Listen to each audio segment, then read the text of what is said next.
Okay, does that show up? Yeah. Okay, like I said, Telescope.Live is the company that I've been using it for a while. I know Bernard uses it. I know Fred gets some data from there. There's a lot of people using it now. They started out as one of those remote companies that you could buy time, imaging time off of really nice scopes in really dark places. They've since transitioned to more or less what I would call a data company. You buy a subscription that gives you a certain number of credits a month, and you can use those credits to download data that they have with automated runs. You can also use the credits to do your own objects, but it's much more expensive. So just real quick, let's see here. How do I go to the next one? There. Sorry, it shared it on a different screen for me.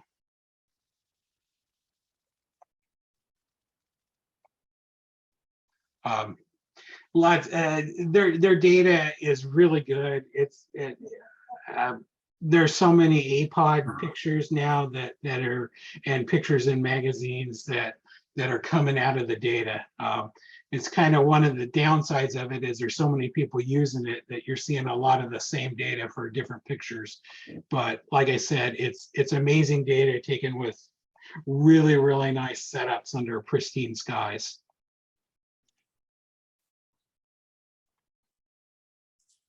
Like I said, they have advanced requests. This is more or less, you log in, I want to take a picture of M31, and it allows you to pick and choose every option you want, including the scope and the location, whether you want to take it from Chile, or you want to take it from Australia, or you want to take it from Spain, whether you want to use like an FSQ refractor at 300 millimeters, or if you want to take it with a super RC scope at several thousand millimeters. They also have one-click observations. This is the data we're giving you tonight is from one-click observations. And what these are automated runs, typically an hour, that they programmed in, and the scopes just take these pictures, and then you can choose to more or less download or buy the data. It's usually $1 an hour or less. And then you can combine a lot of these to create better and better images. The data set you're going to get that you downloaded tonight is a bunch of one-click observations. If you have a higher end subscription to them, you can also pick some objects, and they'll pick a few every month, program them in, and eventually it'll take them for you. Their newest marketing claim to fame is, have telescopes all over the place, so you can get around weather. It's the same thing we deal with, only they have a lot more scopes in a lot more places. So it's not unusual for us Bernard and I will wake up, and there could be anywhere from 2 sets of data to 15 or 20 over a night, especially now that the nights are getting longer. So, it's like every morning, it's like waking up and seeing what's new today. Again, they have a site in Chile, they have a site in Spain, they're using a site in Australia. Like I said, they have everything from one of their scopes is a 200 millimeter lens, all the way up to a big RC and several in between. Some of these setups easily over $100,000 worth of equipment. So there's some really good equipment that can be used.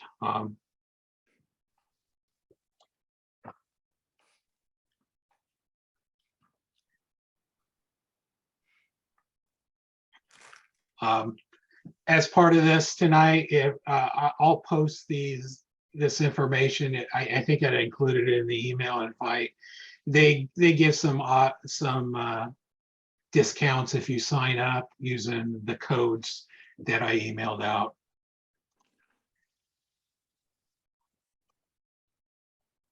Okay. Well, like I said, I'm not much of a marketing person, and I don't get anything out of doing that, but they did give us some really good data that would have been very expensive to get. And so it was definitely worthwhile to let me show you some slides. So with that in mind, why don't you go ahead and take over, Bernard? Okay, can everyone hear me? Yes. Okay, let's see if I can. Can you see my screen?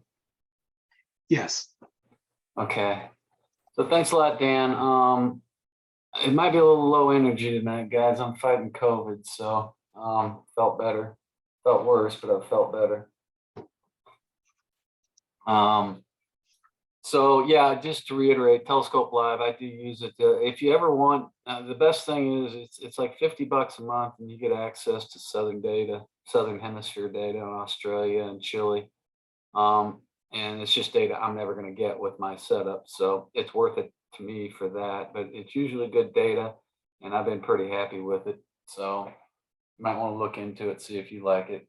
So I'm gonna go over my flow for processing. It's a little bit different. I use PixInsight and Photoshop, so I kind of ping pong back and forth. I don't do a full PixInsight flow. So I'm not sure, Dan, what data you gave. I don't know if you gave them the masters or all of the subs, but what we have here. I gave them both. Okay, so I went ahead and created the masters up here, L, EGR. So I'm not going to go over how I did that. I do use this script, batch processing, weighted batch pre-processing. I use that to generate the master data. But I wasn't going to go over that. I was simply going to start with the masters and show the flow I generally use for processing my pictures. So here is the luminance data, and I've been playing with it. So I'll go back to the beginning here. Wait a minute. Check that fire. So I'll keep this one. I'll make a clone, show how I got this. So this is the data that you get, the master data that you get. So usually what I do is, oops. I'll drag this down just so you can see it a little better. So the first thing with data like this, I ran some deconvolution. And to do that, you need a PSF function and a star mask and a deconvolution mask. So I'll show you how I get that. So from this, I go up to script, render, PSF image, and I click evaluate. And it's going to look at all the stars in this picture, and it's going to come up with a point spread function for that picture. And then you do create, and it creates this point spread function. So I've already done it before. It usually calls it PSF, but now it's called PSF2. The next thing I'm going to do is process, all process, and star mask. And generally, I just want the larger scale stars. I don't want every single star in the image. So I usually make these both 0. And I back this off to somewhere between 8 and 10. And then I just bring that over here. And luckily, star mask got a lot quicker. So this is the star mask, and what you can do is you can click here and drag this over to here, and then it makes the two the same. And you can blink them by doing Control, page down. So you can see the stars that it's pretty much the larger stars that it's protecting, which is what you want for the star mask. So this is oh no, what did I do? I want this. Star mask 1, so I'll leave that there, put it up here. Then the next thing I do is I create a clone here, and I take this clone and I bring it up here, and I just put a stretch on histogram transformation. Then I come over here to this preview, and I just drag this slider down, because what you want to work on the galaxy and the stars, but not the background. So I create a mask. That's the preview, and then you apply that, and now I have a mask. I'll go in here and do process, all processes,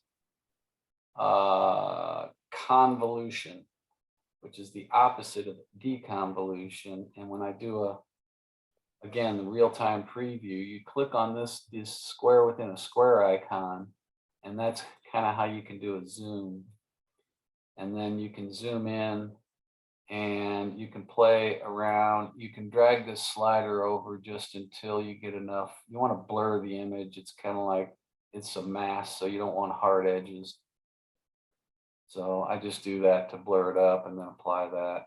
And now I have what I call my decon mask. Let's save that. So now I'm ready to go over and do process, all process, deconvolution. And I use the external PSF. And so I'm going to click on this, and I'm going to find that PSF2 that I created. That's the point spread function that we use. Then I click on D-ringing and expand it. And I want to do local D-ringing. And that's where I want to use that star mask 1 that I just created. And then I want to take the decon mask and apply it to the picture. And then usually I do mask. I don't want to show the mask. So that what I'll do first is I'll do Alt-N and create a preview window. And then go into that preview window. And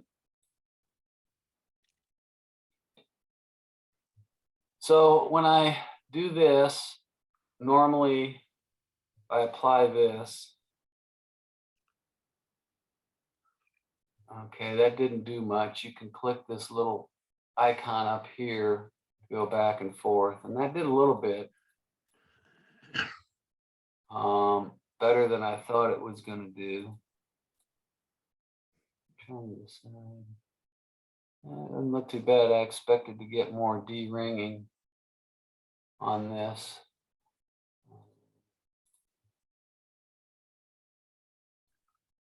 But usually I find that 0.01 in the global dark works, and if you need a global light, 0.0001, and then I apply that. That's too much. You can see the dark ringing. So I up this to 2.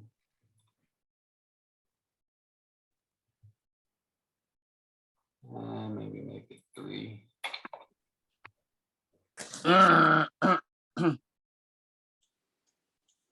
Yeah, so I don't know if that's coming through to you guys. Can you see it tighten that up? Is that coming through? That's the before and that's after. And so when I get one I like, where I don't have ringing artifacts there, I come over to the whole picture and then I'll apply that. And I usually do about iterations of 10. I usually find that to be enough.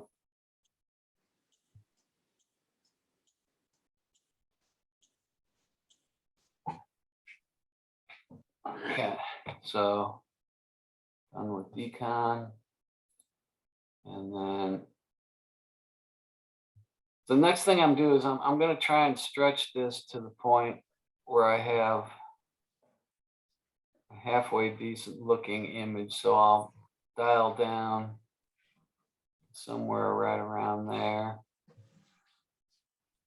Because what I want to do is bring that up here and stretch the image to do a histogram transformation. So, let me go back. I forgot to remove mask. So now I come up here and apply. And then to get rid of this mess, you click on this down here, and then this. So that's your, ooh, what am I doing? Got to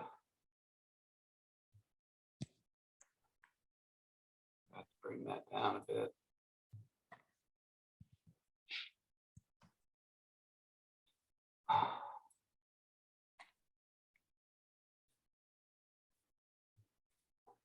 So that's the image there. Now, the next thing I'm going to do is I use this process from Russ Croman called Noise Exterminator. So he's got 3 tools I find fantastic: Noise Exterminator, Star Shrink, and Star Exterminator. And we're going to use all 3 of them tonight. So I'll go to Star Exterminator or Noise Exterminator, and I just apply that to the image. And like I said, it's the best noise remover I've ever used. It just makes things silky smooth. It doesn't tend to hurt the object. I mean, it doesn't over smooth the object, but does a great job on the background. And then I've got quite a bit here, so I'll bring this down, apply that. And that is my master luminance. So this is what I'm going to use. So I will take this and save as.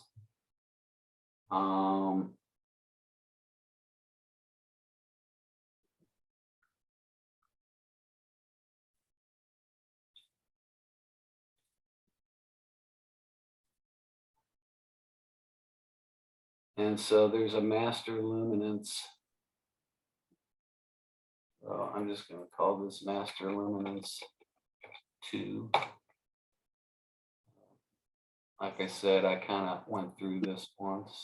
And when you do this, you want to make sure you save it in a 16-bit format, unsigned integer, or it won't read into Photoshop. So that's my master luminance that I'm going to use over in Photoshop. Then I come over to process, all process, and channel combination. And I put in my red, green, and blue. And Control A. Usually when you do this, you get that mess. So you unlink the channels and you get that. And so I usually change the identifier to M83_RGB. Oh, RGB. Looks like I already have a 1 and a 2, so just call this 3.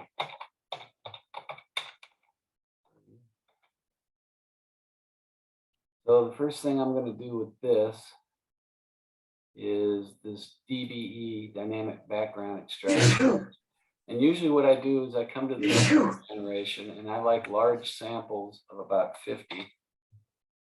And then I generate and kind of move any of these away that are a little too close to the galaxy. And then click the checkbox. And then this gives you a look at the model. Now you can come up here and click this little thing. It's got 24 in it, and it does a 24-bit, and that's kind of the background that it saw. And then you can quit out of this. And here I like to link the channels and then, ooh, okay, so still can't link those channels yet. So anyway, that's the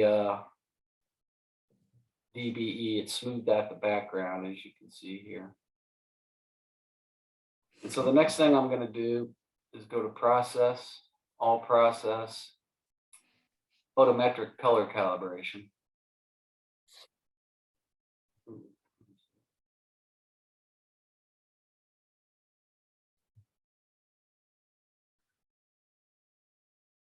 Okay, so usually in here, oh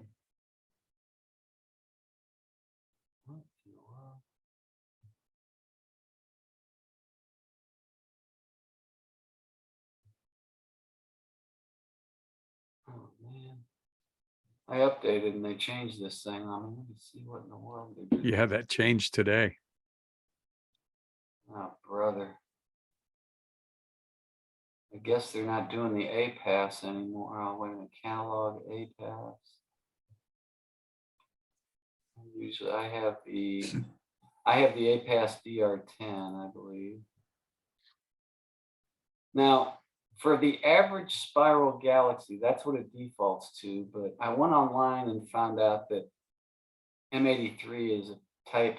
Let me see if I can find this.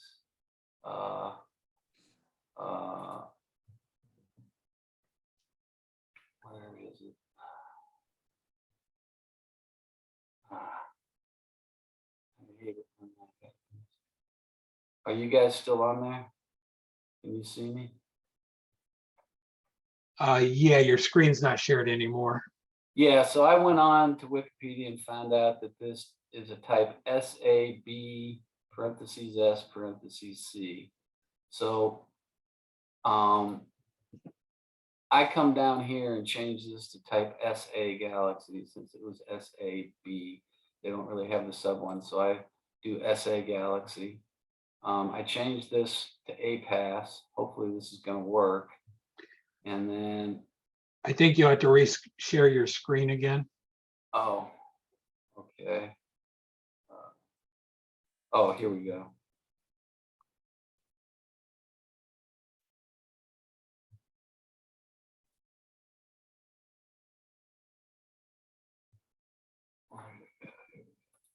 Can you see that? Yeah, it's back now.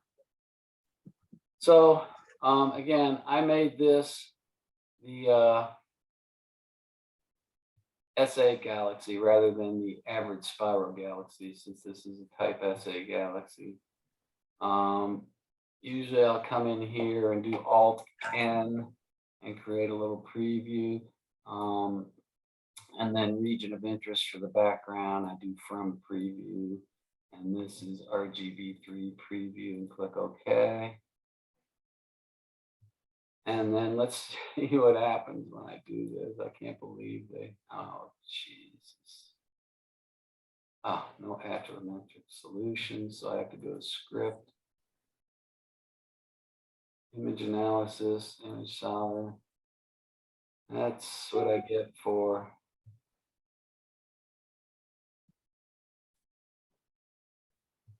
this one. Oh, okay.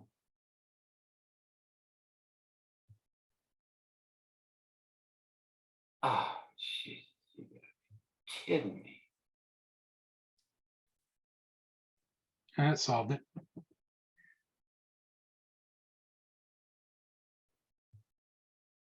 They completely hosed me on this. I mean, I know they came out with this new one, but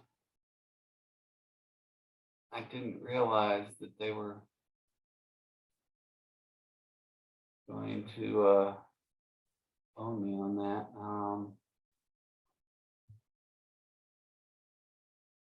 Script, badge, solve. It looked like it solved, didn't it?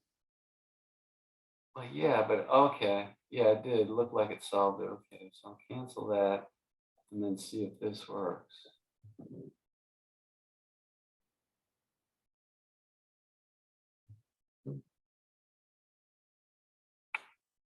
Okay, well, it certainly runs a hell of a lot faster.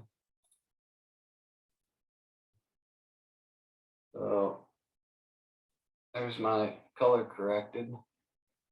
And so the same thing here, I will come into here and I will back this off quite a bit.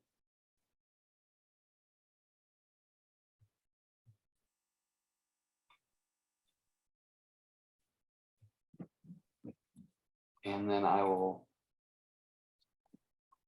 do the noise reduction on this too. And again, I found this thing to be so good, I don't even need a noise max. Usually you mask out the galaxy, you don't want it working on that, but this thing really doesn't over sharpen or over remove noise within the galaxy. So it works real well. And again, I'll pop this down, leave a little bit of a floor. So then I'll come over here to curves. So I bring up the curves and I have it, this one's pre-done, but again, I think you can do process, all process. Forget where this is. Been so long since I've done it. Curves transformation. And over here under S for saturation, I create a curve that looks a little bit like this, and I've saved it. So this is kind of my go-to curve. And I just throw that over here and you'll see, I don't know if that showed up, but you can see from here to here, you got quite a bit of, and then I'll do some color saturation. Don't do that. Color saturation, I'll try that. I guess that's okay. And then I do a final SCNR to get rid of any green that may be there. Sometimes it creeps in. And I'll call that good, and that's my RGB. So I'll do File, Save As, RGB3, TIFF. Make sure it's 16-bit. Be a little confusing. I need to remember I need L2 and RGB3. So now I've got my two masters, and I'm almost done here in PixInsight, but I'll come over here to Photoshop. Let me open it up first. Again, I'm going to have to get back in here.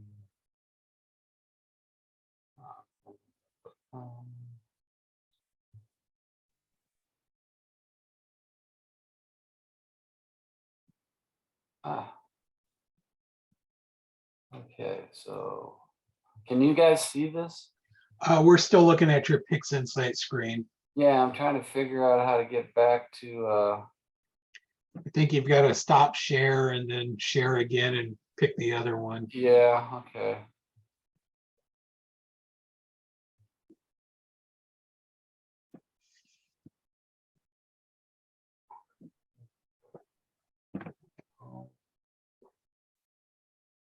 There we go. Okay, so now can you see Photoshop? Yes. Okay. So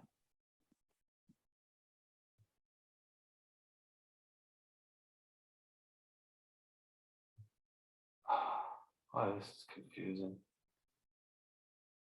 How do I get back to full screen mode?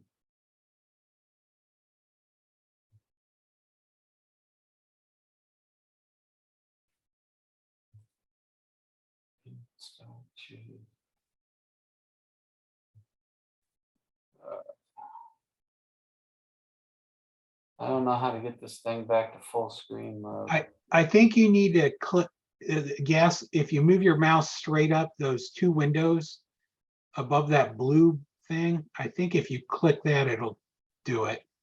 What two windows above what blue thing?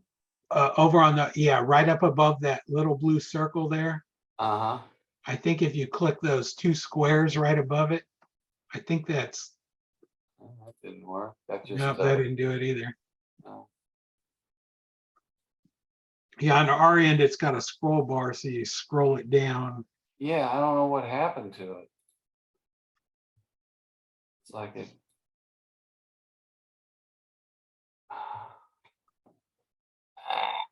You could also hit the up caret next to hide suggestions, and it might give you more real estate. I'm getting nothing, Dan. I mean, I literally am getting nothing. I have no.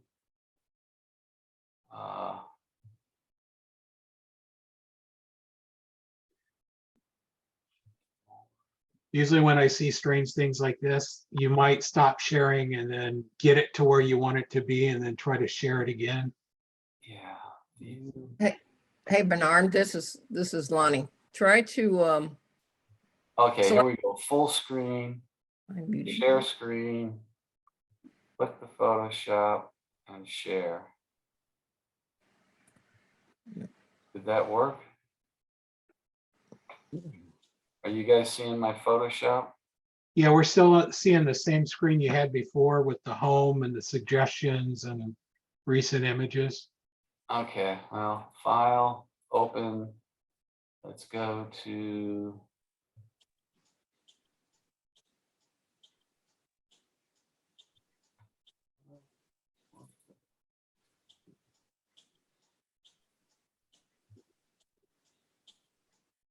So I need, Was it L2 and RGB3? let me do detail date. L2 and RGB3, open those two.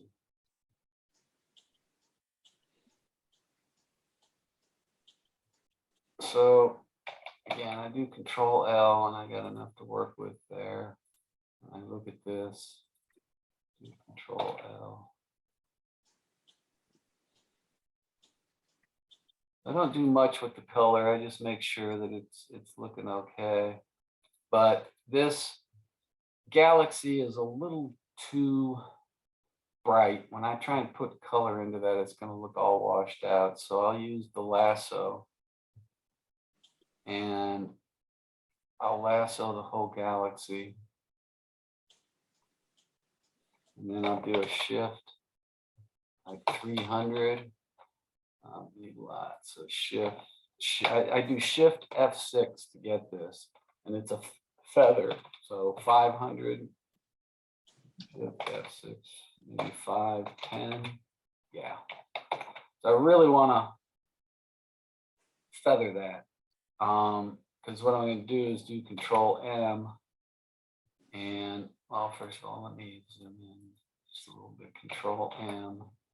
And I'm going to bring this down.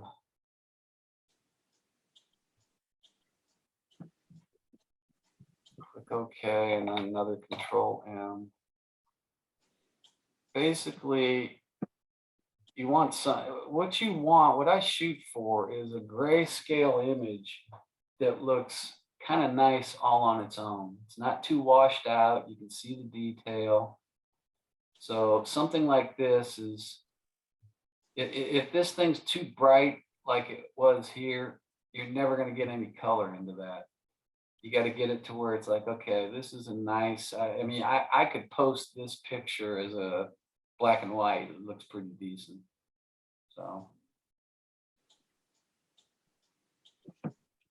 So I'll show you. Sometimes I do this next step. Sometimes I don't. Just depending on the data. But what I do is I make 3 copies of the data and I uncheck the bottom eyeball here so that this one's hidden. And I come up to the top one and I do filter, other, high pass. And I usually do about 25. Oh, cancel.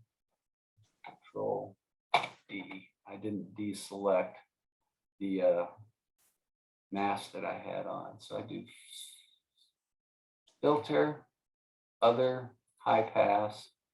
And I somewhere around 25. I mean, you can play with it. That's where I start. You can go up and down. You know, you can try less, you can try more. but I usually find 25 is a good start point. Click OK. And then I change this from normal to soft light. And then I go down to the next one and do the same thing, filter, other, high pass. And I do about 5 pixels here. So I do one at like 25 and one at 5. I might even go a little bit lower on this one to 4 or 3. I'll do 3, click OK, and again, make it soft light. Then I come up to here because doing that kind of bloats your stars. So I do a select color range, highlights, and I make my fuzziness 30 and my range 190 and click OK. And then I do select, modify, expand, and I do about 6 pixels.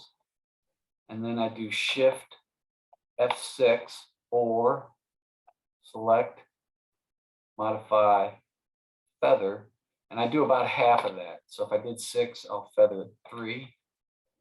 Then I come up to here and click on this top one and do edit, cut. Or you can go to the next one and do select, reselect, and it reselects that same selection. And you can do that cut with Control X. And then I'll do layer, merge, visible. And so it still leaves this bottom one. I turn this back on. Now you can blink and see what that did. Okay. Can you guys see the difference between the two? Yes. Okay. Now, again, you can play with this, or you go down to 0 and you can just pot this up until you get something that you like. And so I'm going to call that good. So about 70%. I didn't do full, all of it. A little bit less, somewhere, 50, 60%, something like that. Whatever looks good to you. There's no right answer here. It's, basically to taste. And then what I'll do, sorry guys. That's I'm imaging tonight, and that's the noise coming over from that. So what I'll do here is hold down the Alt key, and then hold down this little camera looking thing, and I'll hide everything. I'll get my paintbrush, and I'll make sure that the color is white. Oop. And then to make this smaller and larger, you use the open bracket key, makes it smaller, and the closed bracket key makes it bigger. So you want it fairly big, because what I'm going to do is just paint the galaxy. I don't necessarily want to affect everything in the image, just the galaxy with what I did. Then hold down the Alt key and click in the mask, and that looks pretty good. It's feathered, so everything looks good. And I'll do layer, flatten image. Now, Bernard, when you did that, wouldn't that have nullified all of the manipulations you did to change the stars, because you were just using the more or less the galaxy data? Yeah, because that high pass filter I did tends to kind of over bloat the stars and over sharpen them. And so I don't want what that filter did to the stars. I'm really only interested in what it does to the galaxy.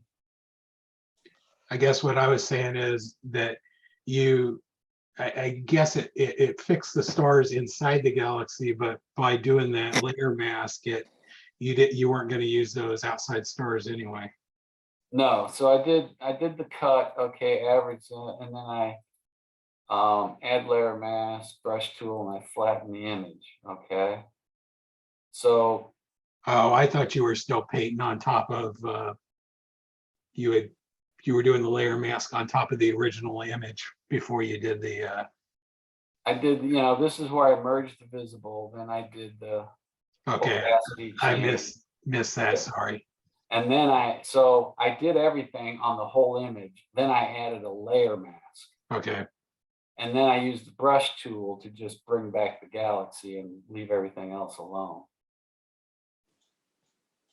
Right? So again, I did everything I did the merge visible, and I changed my master opacity down to 60. And if you blink these two, you can see what I did to the galaxy. I sharpened it up some, right? But I sharpened up everything else in the image. I sharpened up all the other stars in the image. So I add a layer mask that blocks everything out. And then I use the brush tool to just unmask the galaxy only. Yeah, I get what you're saying. All I'm saying is that the original background down there has the original stars in it. Yeah, And that's fine. so That's I fine. don't think you really had to do all of the cut and all that stuff to the stars since you didn't use them.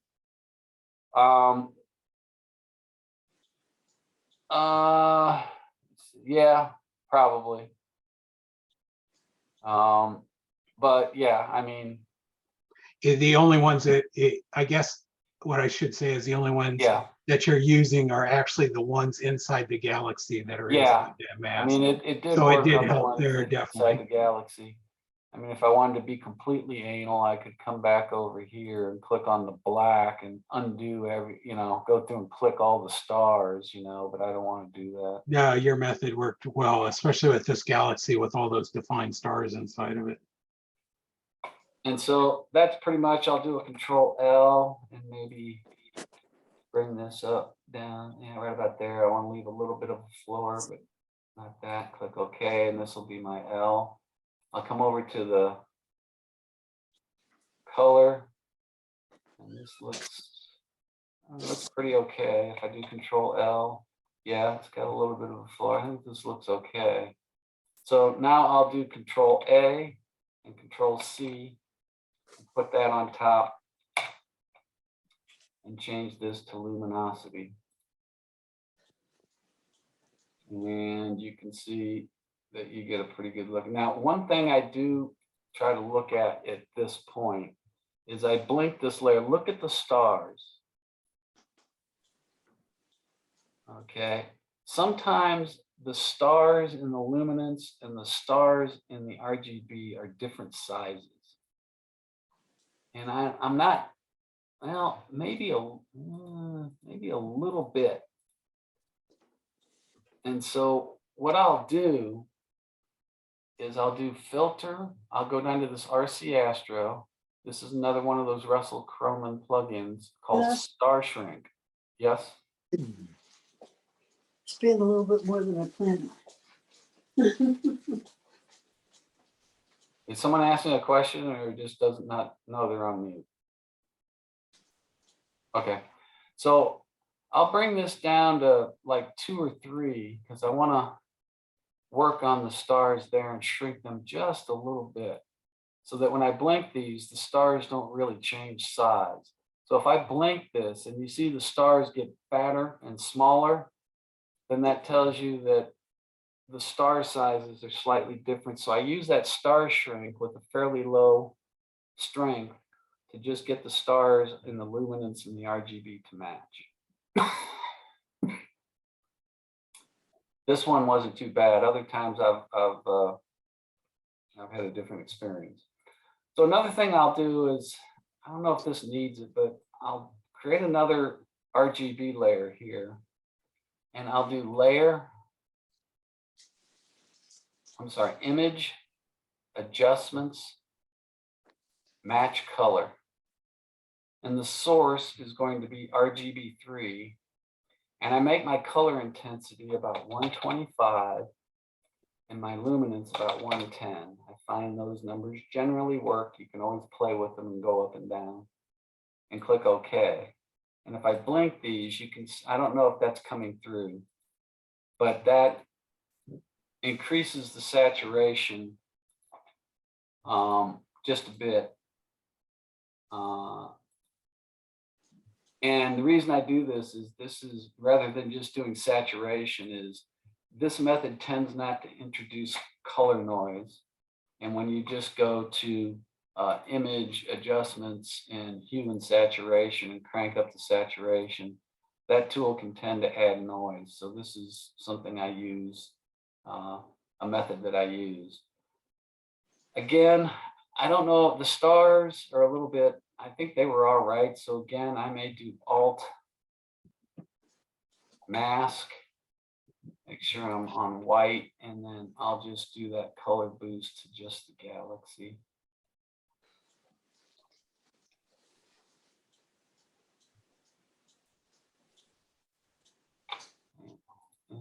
Yep, that looks good. Oops, layer. Merge down. So what I do is merge down. So again, this is before and after, and I think that looks pretty good. So I'll do layer, flatten image. I'll do Control L. Yeah, make sure I didn't clip anything. That looks good. So now I'm going to save this. Is fill up file, save as, and I'm going to save it as a TIFF. And AIM83, I usually put TL for Telescope.Live if it's Telescope.Live data. Underscore, we've done up to PS3, so I'm going to call this PS4. And say OK. And then I'm going to save it as Photoshop also. And then finally, I'm going to do a file, save as, oh no, not now. So I've now got these images, and I'm going to use the final Russ Croman plugin. You can use, what is it, Telnet 3 or whatever, but I'm going to remove the stars. So I'm going to do Filter, RC Astro, Star Exterminator, and click OK. Now the downside to this is that this thing takes a long time to run. On this picture, it's not too bad. I'm going to do File, Open. I'm going to open that. Where'd it go?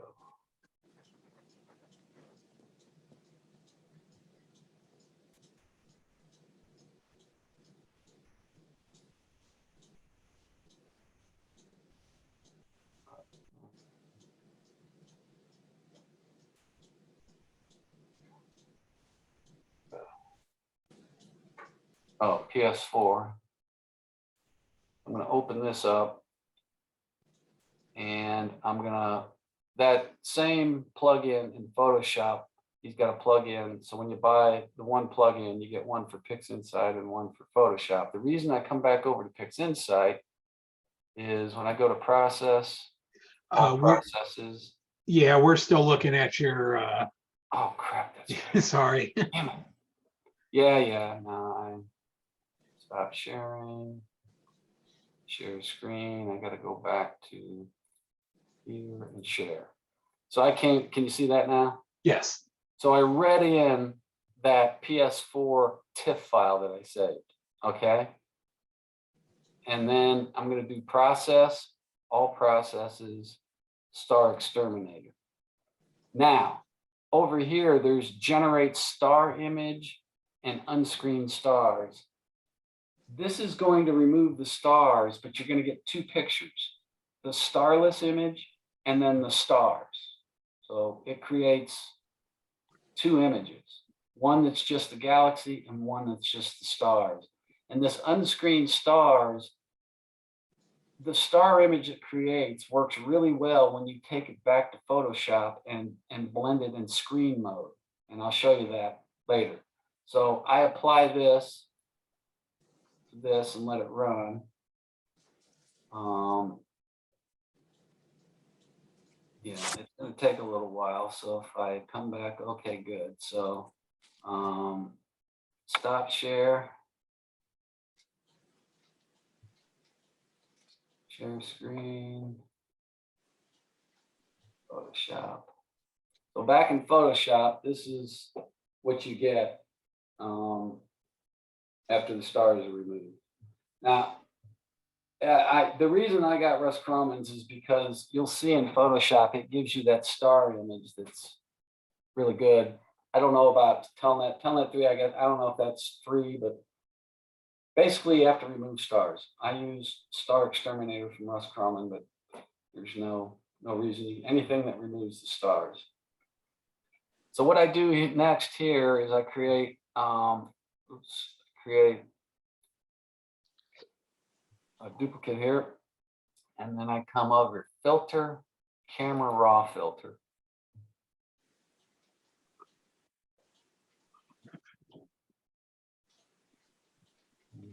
Figures that.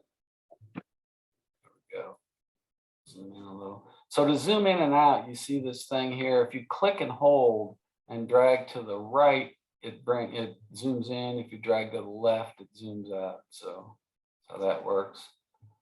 I come under, if I look, I look at this, you have all these things. I go to the basic tab, and under clarity, I set this to about 50 and click OK.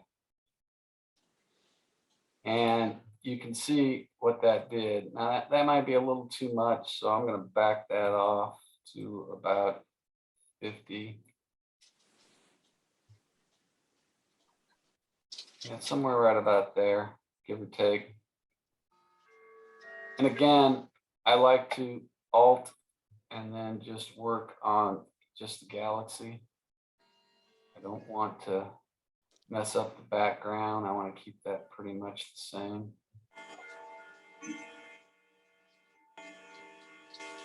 Playing music.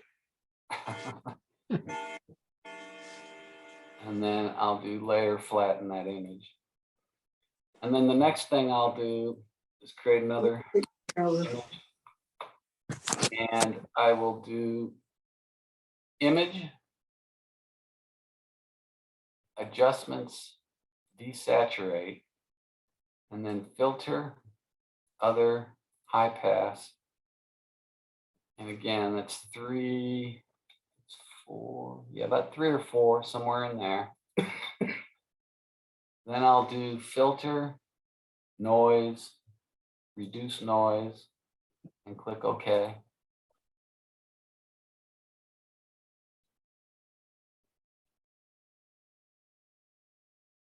And I'll change the blending mode to linear light. So as you can see, that sharpens the heck out of it. A little too much. So I usually find somewhere around 30. Gives you a nice sharp image. Can you guys see that? Is that coming through? Yeah. Did I blink? Can you, that's the before and that's after. Can you see it, how it brings out the detail? I'll take that as a yes or. Yeah, it's just barely changing on our end, but Yeah, trust me, it changes noticeably on my end. I mean, I guess before I did the blending change. Can you see that? Yes. yeah, I definitely see that. Yeah, and that's just too much. So I back off to around 30. Give or take 20 to 30 is usually good, but it just depends on what you like. And again, Alt, and I will just do the galaxy. I don't want to sharpen the whole background. I might also put some sharpening on some of those galaxies. But then I'll do layer, flatten image. And then sometimes here I'll zoom in real far. Yeah, no, there's really no noise because I use the mask, so that's not going to be a problem. I'm not going to need to do any noise. So I've done that. Another thing I might do is go to filter, camera raw again, and go down to mixer, color mixer, and click on saturation.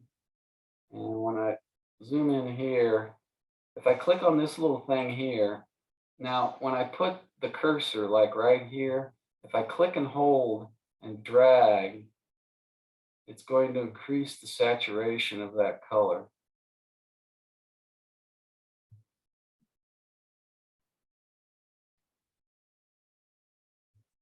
So that's about 60.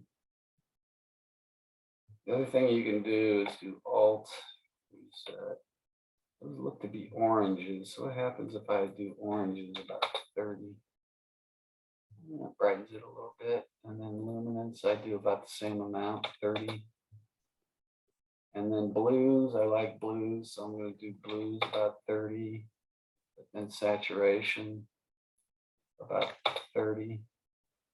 And then 30 on the magentas. And then it's the same amount, 30. And click OK. And so I added a little bit of color to that. Maybe too much, I don't know. But again, you can always play with the sliders until you get what you like. There's nothing, there's the full way. So I don't know, somewhere right about there. And I'll do layer that image. So now I'll stop share screen, and go back over to. So there's the star image, which is what I wanted. Okay. So these are just the stars, and I can do file, save as, PS4 stars, and do save, and it's already 16-bit, click OK. And then I'll come in here and do file, open, and I'll open that PS4 stars. Yeah, you gotta do this. Yep. Sorry. I just figured out what I did. Share screen.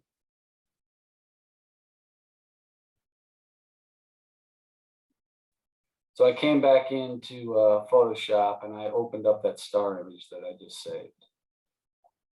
And so I do a Control A, Control C. Oops. Control A, Control C. Come back over to this and do Control V. And then I change this from normal to screen. And then I layer, flatten image.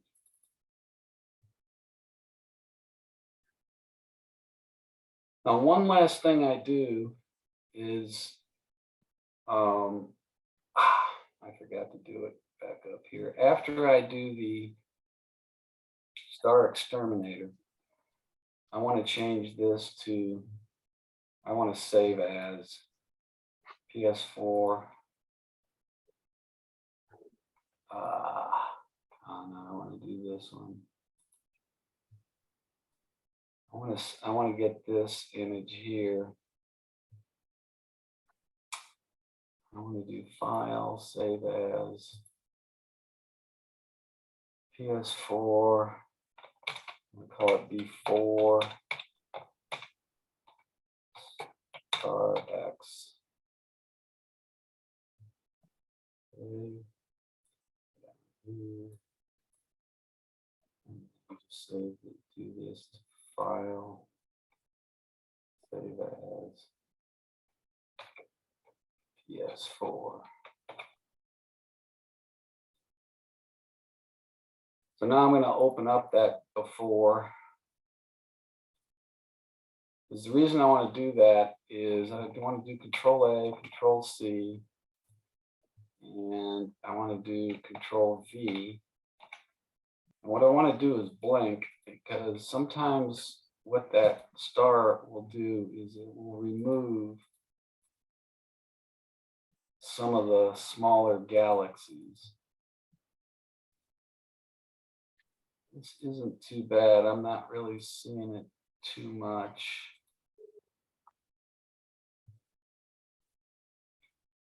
You can argue that there's a little one down here, but that's the one we did. Yeah, there's a little one here. So again, you can do Alt, mask, brush.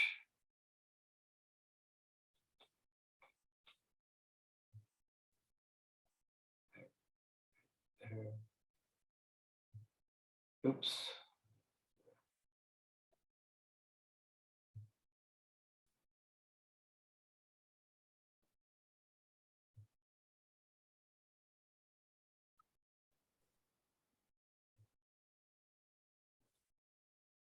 So right there, I'll just put a little white and bring it back. There's only one or two little ones, but you can go over this and blink it, and occasionally that star will remove some of the smaller galaxies, but it didn't do too bad this time. So I'll just do layer, flatten image. And the next thing I'll do is I'll do a filter, RC Astro Star Shrink. I usually do a radius of about 20 and a strength of about 6, and then click OK. And I don't know if you can see what that did to the stars. That's maybe a little much, so I'll back that off to maybe 50%. It just tightens up the stars. Again, it's one of those plugins that it's like a minimum filter, but it works really well. And then I'll do layer flatten image.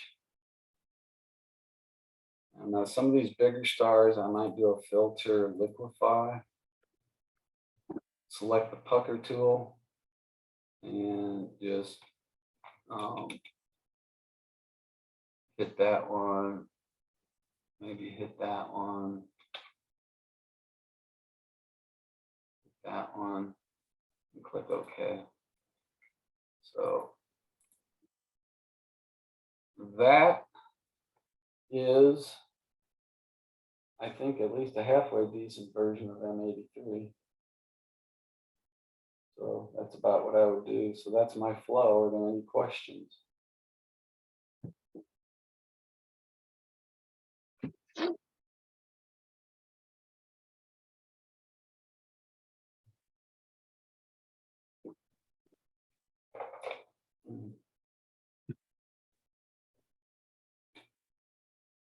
Dan, you there? Yeah, I'm just looking at it. I think everybody's stunned in amazement.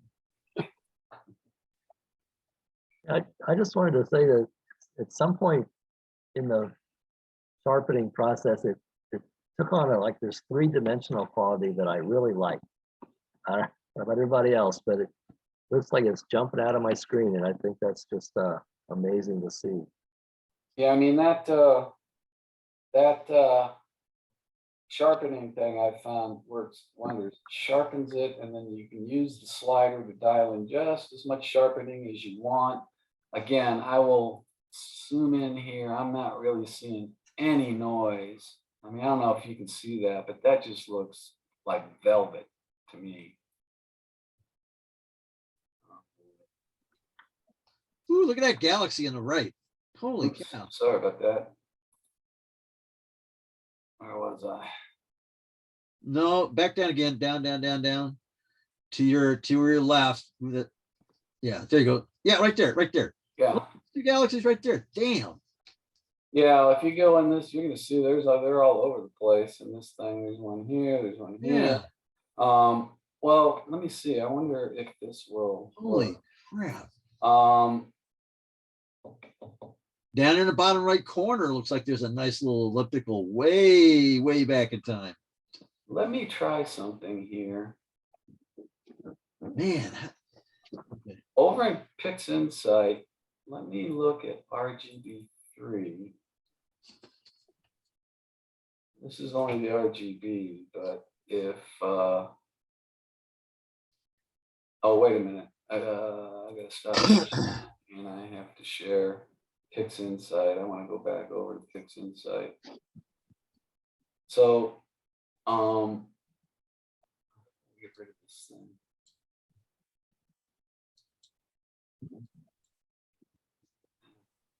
It's blocking. Let me see. So how do I get rid of this thing?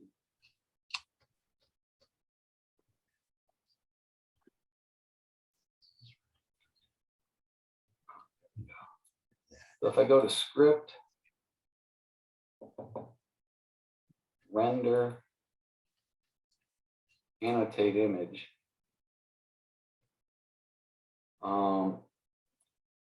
it's got this thing here, and I think if I put that on here,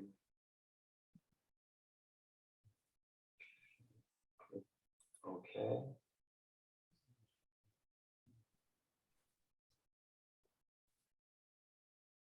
Damn.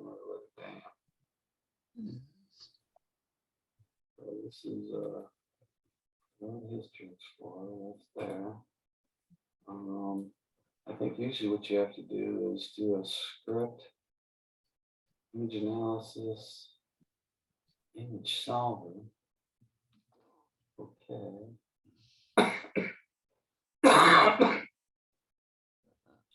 We did that. And then I thought script, render, annotate image.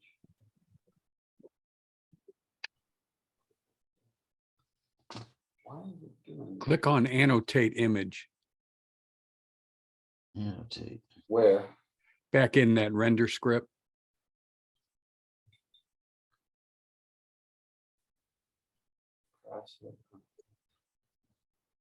Script, render, oh, annotate image. Annotate image. Okay, and then where it says let annotate image should, oh, apply STF. That's already Oh. been stretched, right? Uncheck Yeah, that. where is that? Right in general properties. Down, down. Grid, general property. in general properties, yeah, uncheck that. There you go. And then you should just be able to do a preview too. There you go. Oh, that didn't work out very well. Yeah, You you might might- need another catalog. Yeah, you might turn on the PGCs. Yeah. That'll get a lot more of them. Render, annotate image. Okay, let's see. So where do I get rid of that? Oh yeah, I don't want the grid. I want PGC.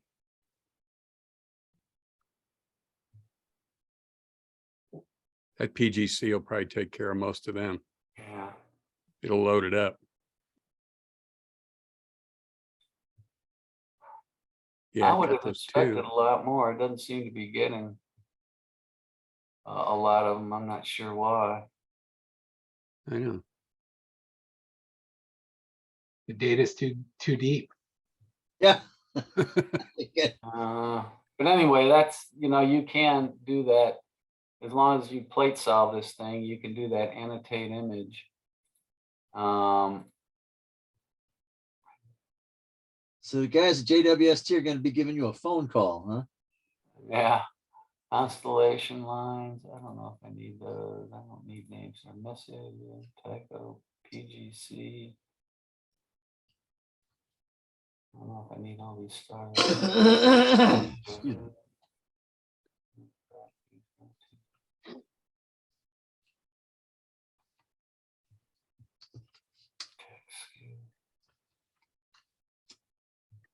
Yeah, this is the one thing I wish this script had access to, like pull NED data or something, so you could really Yeah, do everything. I mean, it's really good, and it's probably the best one I know of, but Yeah, some I of mean, the that's a- deeper images, it would be Yeah. nice if you could pull some of the, yeah, I didn't get this one. I don't know why that's not there. But anyway, that's just a way you can see what galaxies, but usually it picks up a hell of a lot more than that. But whatever. So again, that's my basic flow I use. I do it pretty, I mean, this Russ Croman, I mean, you gotta spend a little money to get his stuff, but it works. I'm sold on it. Good news is that if you buy more than one thing, he starts giving you a discount for the second and third thing you buy. So, but I just, again, if I do stuff.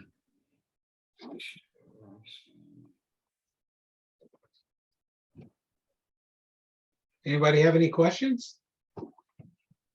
Yeah, what kind of a computer are you running on? My computer's not near that fast. Well, I don't know. It's not super duper. It's a Dell XPS Core i7. It's got 64 gig of RAM, but I don't know if that's else. It's not, it's not some $5,000 computer. Let's put it that way. Luckily, sometimes the Star Exterminator, especially in Pix Insight, is go get a cup of coffee, man, do your laundry. I mean, you're talking 10, 15 minutes or more. sometimes. So this one, luckily, there's not a lot of stars. It works a little bit faster on galaxies. But I just did the hidden galaxy, and that one took a long time because it's that one on the galactic plane. There's a bazillion stars, and it took a long time, maybe 15, 20 minutes. So There's ways to speed that up too by offloading it to your graphics instead of the CPU. yeah, I don't know. Sometimes Pix Insight said something about not using the graphics card. PixInsight won't, but StarNet will, and Star Exterminator will, Yeah. Oh, Star and- Experiment. Oh. and that makes a huge difference. Is that like an option within Star Exterminator, or? You've got to do configuration. In Pix Insight. And StarNet, I know you have to, and it's been a while since I've read the directions on Star Exterminator, but I know he supports it. Yeah, but I don't know. There's no. Do you know? Do you know how to set that up? I imagine it's been probably 6 months since I looked at it, but if I remember right, it's no different than the steps for StarNet. You also have to have a graphics card that will do it. Your normal Intel card built into a computer isn't going to do it. Yeah, let's do one. Let me see. But I mean, I know there's ways to improve the speed. Well, if he's just using an XPS, then he's just using a built-in. Well, No, no, I have XPSs a- are going to have an NVIDIA card in them as well. Oh, I've got a video card, but I don't know. Same as that machine you just got from me, Grant. yeah. Oh, okay, really? I don't know how to set that up. I don't see any option in the Star Exterminator for setting that up, unless you set it up in. It's not an option that you do in Star Exterminator. You have to install some manually do it. libraries from NVIDIA and replace the It's replacing AI DLLs and other yeah, things. that replace one of the AI DLLs that comes with Pix Insight. I could send the instructions to Dan and he can send it to you. Yeah, It's not as simple as, unfortunately, click here. It's copy this, overwrite this, download, install this. Sounds like the 90s all over again, Herb. Yep. yeah. But if you wouldn't it mind- makes a huge difference on, a Star processor that might take 5 minutes, offloading it to your GPU might take 30 seconds. Yeah. Wow. It's a huge difference. That could be worth the time. Yeah. Yeah, Dan, could you forward that to me when you get it? Hey, Dan, since there was so much data in this that went so fast, are you in fact going to post the link for this recording? Yeah, it probably won't be tonight, but yes, I'm definitely gonna post the link for the full recording. So you can go back through it, and on that same post, it'll be on YouTube. I'll post a link to the data as well. Yeah, there's a lot of good stuff here. There was a lot of things in Photoshop that were different than what I do, and so it'll definitely be a good reference to go back to. Yeah. Will that be commentable, Dan, so that like Bernard ran into a update between the time he actually did this and the time tonight?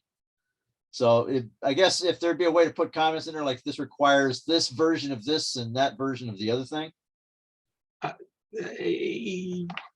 I mean, it's always possible, but to be honest, with the videos and stuff, it's just a lot of work to go back into that kind of stuff. Other than just putting something in the video is kind of rough. Oh, just put a note, Meg, saying watch the video to know what updates you have to apply to which software package. Well, if you download the latest, they just went out before. I probably should have waited. It went out literally an hour before this meeting.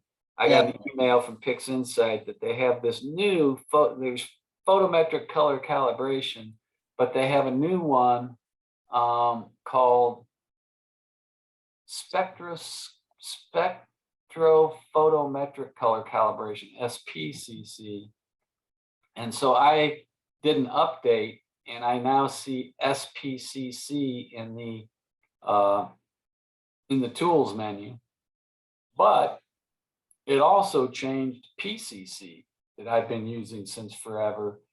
And that was just weird. So I got to go I think I have to go download. I had this Gaia EDR3, but now you need the Gaia DR3. I'm in the process of trying to download all the data that I need. So Yeah. that threw me for a loop. I was not expecting them to do that to me. But I think that thing was complaining that it only worked through Gaia DR3 and Gaia DR3 SP/SP. So I'm in the process of downloading this Gaia DR3 SP to get that downloaded and play around with this SPCC and see how it works. I tried to run it and then realized I had to download different data, and I hadn't finished that. But I did not realize that PCC was going to change too. Yeah, not a complaint. It's just as we see, the person wants to view this that wasn't here, is following Yeah. along. All of a sudden, bang! It's like, oh wait, what? And Yeah, this thing here just a notice. changed. PixInsight just came out with those updates today. Yeah, today, and if I'd have just held off, everything would have worked the old way. But at least maybe. So here, it's got this catalog, and so if I go to RGB, which is kind of interesting, which is so 3 months from now, someone's watching this video and they've got updated, and all of a sudden there's a new update for one of these software packages. Like I was joking with Herbs. So 1990. And then it won't work. So, that's the cycle. That's how developers stay in business. Yeah, and the difference between 1990 and 2022 is they'll just push it onto your machine without asking you. So you'll load it up and, oh, those menus are in different places. And they're different colors. Just be glad PixInsight isn't going the same way as Microsoft, where, here's an update. Whether it works or not, we don't care. Yeah. Yeah, PixInsight's definitely the opposite end of the spectrum when they make you uninstall the old version before you install the new one. Yeah. I mean, what other software Microsoft does just pushed out an update that broke millions of sound devices on computers. Oh, yeah, whatever. Go out and get a new driver. What the hell was that? Was that something in Windows ME at one time where Windows did an update and it bricked the computer? Yeah, they've done that too. Okay, yeah. They haven't done it recently though, right? Not that I know of, but yeah. There's been in the last couple of years, there's been things where they pushed out updates that have made computers not boot up with virus scan software and stuff. Yeah, it's constant battle now because 99% of the Windows computers, by default, you can't stop updates unless you do something strange. So there's not much you can do about it. Well, I've been noticing that when my computer starts acting funny, especially the Microsoft Office products, I'll go look at updates and it says like update required. And then I do the update and all of a sudden the Microsoft products start working fine again. Damn, I hate that. Did you want to show us anything else, Bernard, or should I the recording or? What are you looking at now? Photoshop? Yes. Trying to think. I mean, those 3 plugins, again, I'll make a plug up, pun unintended, for Russ Croman's Star Exterminator, Noise Exterminator, and Star Shrink. They really do a great job. I mean, I've got a bunch of, I guess I do have a YouTube channel that's got other stuff on it that if you're interested, you can go over there and look at it. Why don't you bring that up on your browser and show it? That way it's in the video. Yeah, let me go to, one thing I'm going to do is stop. While he's doing that, one thing I should have pointed out with Telescope Live is they also have video tutorials. Some of them are hours and hours long, and they're from people like Adam Block and other people, including Bernard Miller. So you can definitely see some of his work there, and full-length tutorials that I think you get with basic subscriptions. Can Bernard, can Bernard post what he thinks is his best effort, final processing of that image? Let me see. If I go to here and I go to my web page, gallery, galaxies, F83.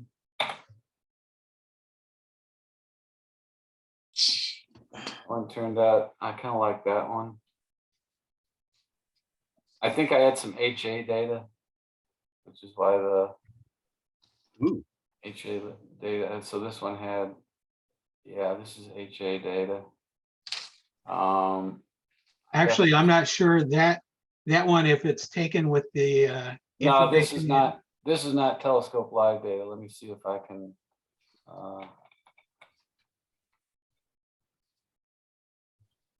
Wow. I swore I had a. I guess not. Well, let me go to Telescope.Live.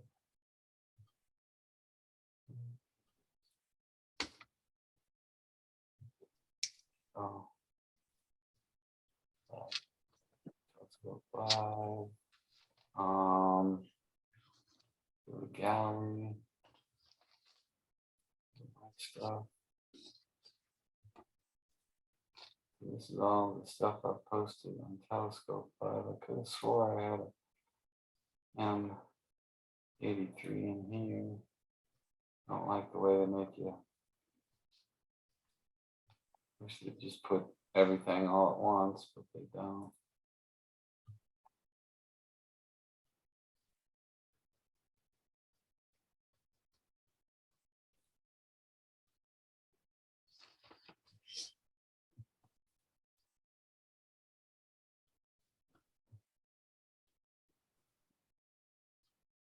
Huh. The hell is that on? I could swear I did this.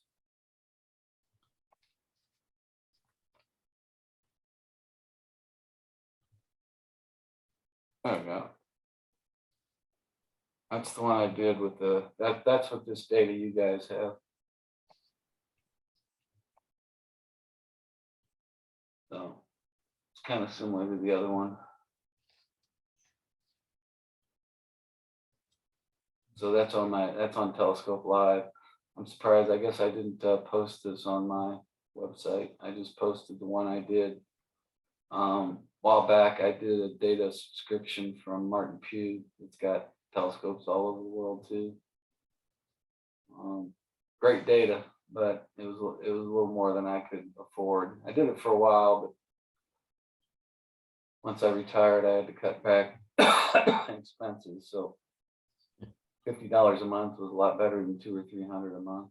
So I moved over to Telescope.Live. But for those of you that,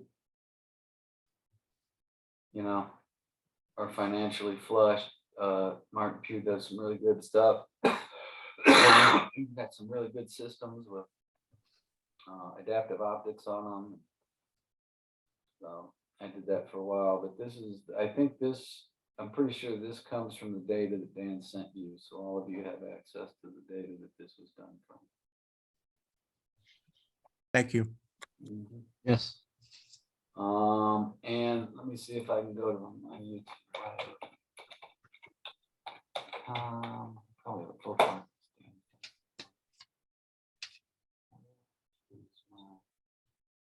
Channel, browse channel.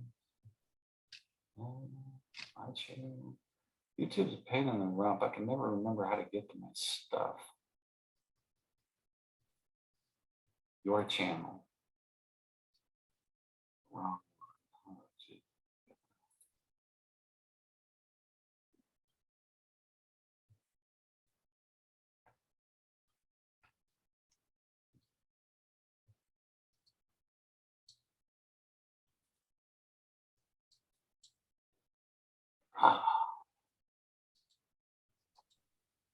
Okay,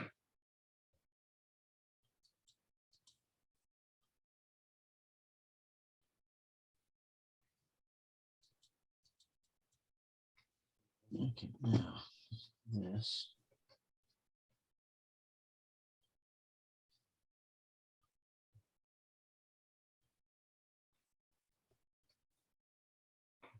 Ah, I don't know. This process, this thing is so freaking hard. I have no idea how this damn thing works.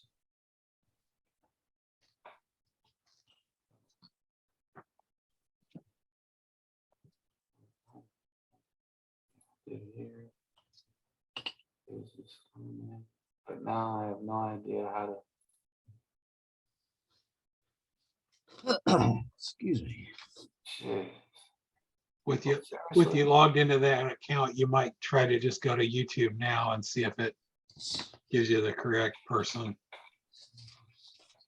I don't know. I always have to search too. Yeah, yeah. Now I'm back to the other one. You son of a. Damn, Herb, I'm glad I'm. Switch account down below. There we go. Process. Okay. Your channel. Yeah, so here it is. Let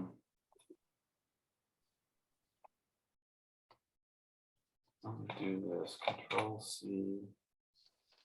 Let me make a new window to Control V.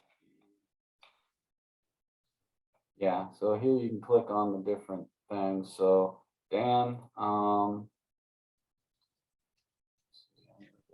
You can actually, if you want, you can paste that just into the chat box and oh, okay, let me see chat. Everyone control V. okay. Did you get that? Yes. Okay, so that's my YouTube channel. And if you do try out Telescope.Live, I also have pretty much the same videos over there. I'm actually I was going to be working on just an intro to Photoshop, a very basic Photoshop 101 for people that don't know Photoshop. Just go through the different tools and the different pull down menus and just show people how to use them. I was going to be working on that this weekend before I got COVID, so I had to put that off. Oops.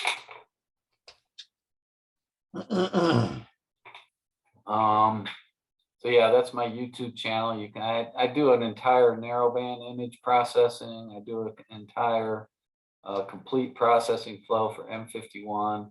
I don't know if that includes the Rust Chrome and Star Exterminator that I just showed you. But anyway, there's some stuff there that you might find interesting. You can go through that. That's a full flow. I do an adding RGB stars to narrowband images, global globular cluster processing. I go over some of the plugins I use for Photoshop. So anyway, you can poke around in that, see if you like it, see if there's anything you can use.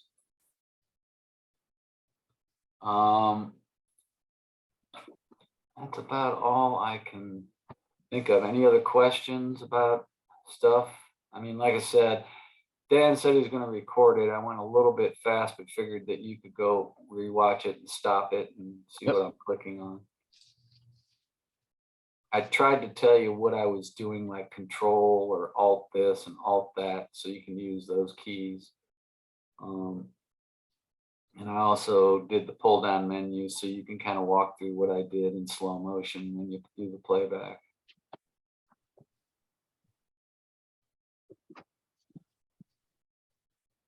But, any other questions? Whew. And I just oh,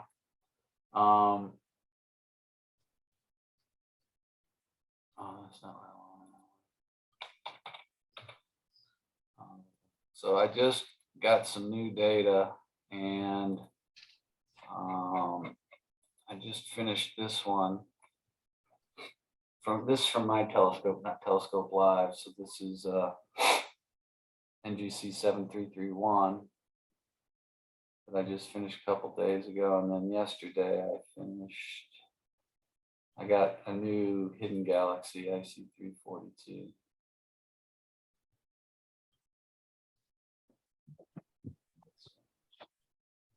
And both of those were done pretty much with this flow that I went over with you. I just find that star thing, being able to work on your galaxy and sharpen it, you know, do stuff on the galaxy that doesn't affect the stars, and then you just extract the stars from the image and put them right back on top. Otherwise, every time you try and sharpen and do stuff, you got to create a star mask, and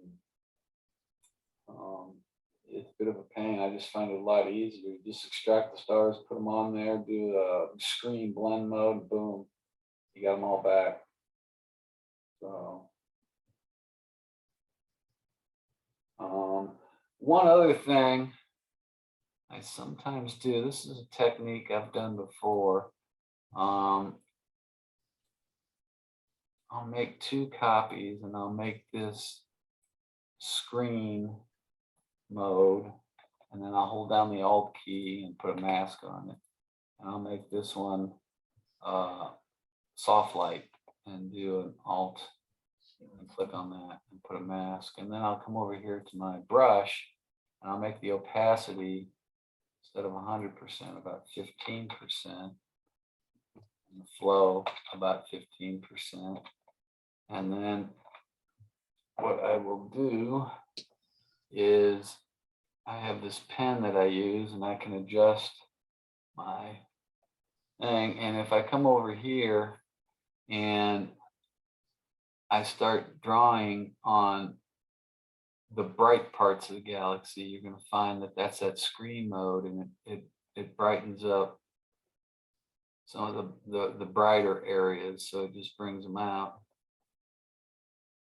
So you find all the bright areas that have a lot of signal, and you can brighten them up, and then you come and you draw, click on there, and you draw on the dark parts.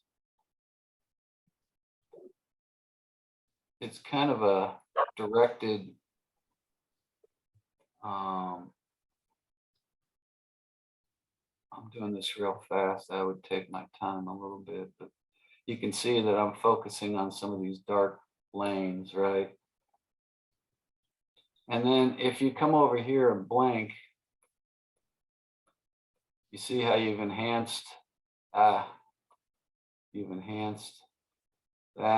and you enhance some of the dark lanes. So this does some extra contrast. You can play with it and see if you like it, but I just do, you know, I'll just go over these areas, go back up to here. Any place that's somewhat bright, I'll brighten that up.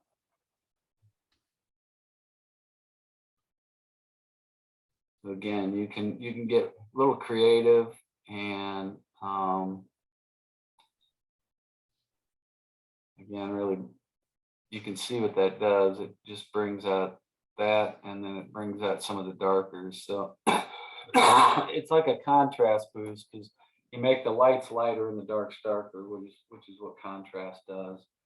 And then when you get the way you like it, you know, you just do layer flatten image. But just kind of a trick I've used before.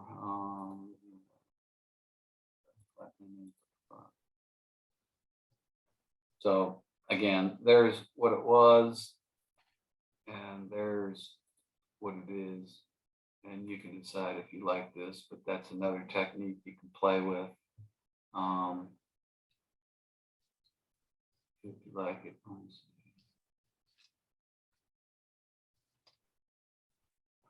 So anyway, that's kind of a trick I'll use sometimes, just to do a little bit of extra boost on some of my images.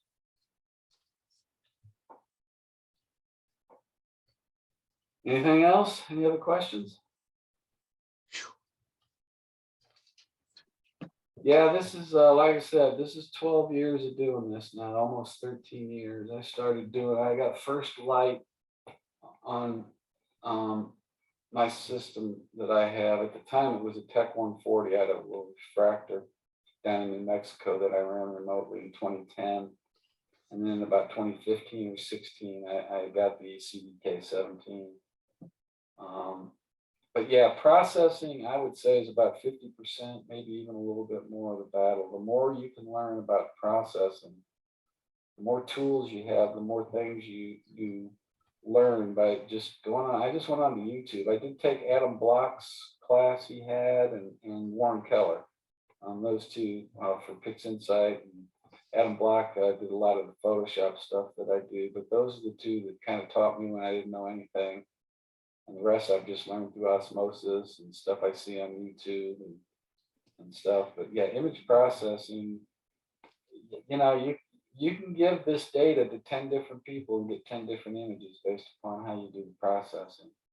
So it's definitely a significant part of the hobby, and I'm always learning.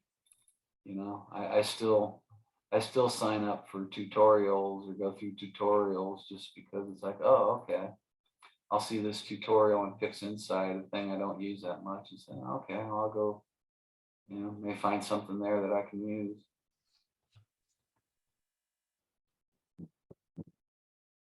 Anywho, that's kind of my flow. That's what I do for most of my pictures. That's it. And yeah, I've gotten, I think, 2 APODs out of the Telescope.Live data. So good data. And actually, let me go over the APOD.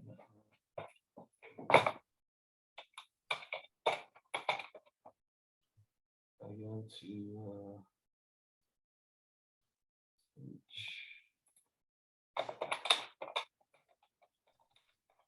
to get that next one, man. So far, I'm up to 9, but this is a Telescope.Live APOD. Oh, is that Thor's helmet? That's Thor's helmet. And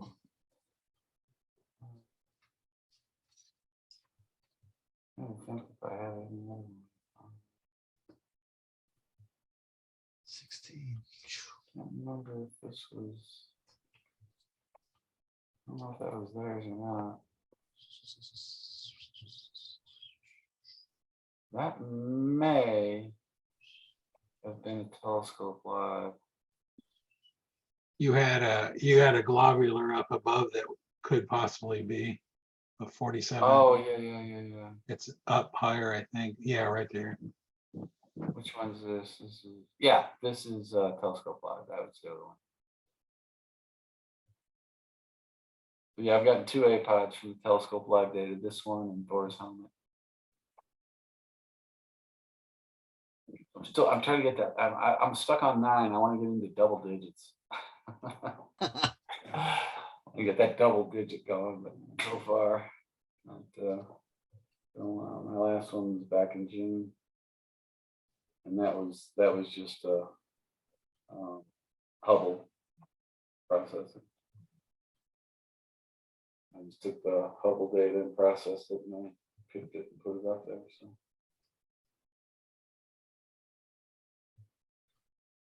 But that's it, guys. I hope you found it useful or educational. Like I said, you've got the recording. I know I kind of went fast, but if you go through the recording, you can always start it and stop it and play around with it. But you've got the data, so you can always, you know, go through the flow I just did and see what you get. Oh, we really appreciate it, Bernard. This was really good. Yeah, very good. Yeah. Very excellent. Thank you. I hope you found it useful. Like I said, I'm just glad I got COVID Saturday. I'm like, oh man, I don't really want to bail on down on Saturday, 2 days before, but luckily it hasn't hit me that hard. Strangest damn virus I have ever come across. My whole body is ached like I just ran a marathon, but I had no fever, very little congestion. As you can tell, I don't cough, but I ache all over. The highest temperature I've taken is 99. But like I said, I feel like somebody beat on me with a sock full of nickels, man. I just hurt all over. That's the only symptom I have. Wasn't for that, I'd be fine. My wife, she got it first, and she was really sick, 102 fever and chill. Oh, she was miserable and coughing. And she was really sick. Me, I just, like I said, when you get the flu and you get those body aches, that's all I've had, with no fever and no cough and very little congestion. So I don't know. So it sounds like you had the flu. Well, yeah, I mean, basically, but even the flu is worse than this, because the flu usually comes with 101.5 fever, right? On Yeah. top of it. Yeah.